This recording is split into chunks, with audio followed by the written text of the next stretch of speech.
10 ఏళ్ల దోపిడీ పాలనకు తెరదించి 2 ఏళ్ల క్రితం ప్రజలు ఇందిరమ్మ రాజ్యాన్ని తెచ్చుకున్నారని చెప్పారు రాష్ట్ర మంత్రి పొంగులేటి శ్రీనివాసరెడ్డి.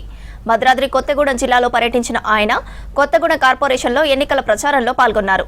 10 ఏళ్లు పాలించిన వాళ్లకు కనీసం రేషన్ కార్డులు ఇవ్వడం చేతకాలేదన్నారు. కాళేశ్వరం కట్టి కమిషన్లు దండుకున్నారని చెప్పారు. రైతును రాజును చేశామన్నారు పొంగులేటి.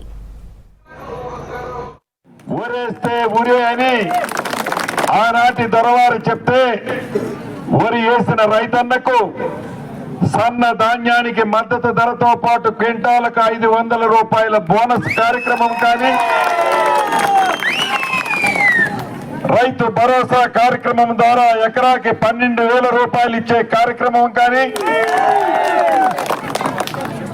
ఇలా చెప్పుకుంటూ పోతే సాయంత్రం దాకా చెప్పిన ఈ 2 సంవత్సరాలలో ఈ పేదోడి ప్రభుత్వం పేదవాడికి అండదండలుగా ఉండే కార్యక్రమాలు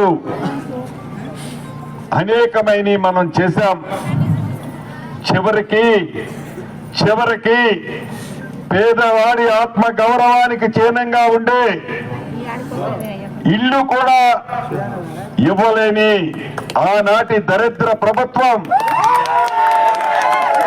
పేదవాడికి ఇల్లు ఇస్తే నాకేమి కమిషన్ వస్తుంది, కాళేశ్వరం కడితే నాకు 1,00,000 కోట్ల కమిషన్ వస్తుందని కాళేశ్వరం కట్టాడే తప్ప పేదవాడికి ఇల్లు ఆనాటి ప్రభుత్వం ఇవ్వల. 2 నెలల తర్వాత ఏప్రిల్ నెలలో 2వ విడత మళ్ళీ ఇస్తున్నాను, 3వ విడత ఇస్తాను, 4వ విడత కూడా ఇస్తాను.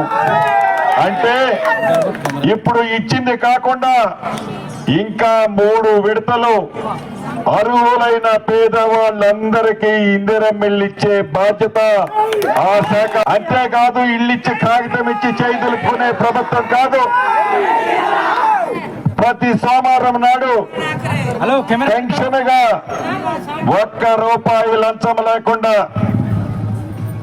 వారి ఖాతాలోకి డైరెక్ట్ గా డబ్బులు కూడా జమ చేస్తుంది ఈ ప్రభుత్వం.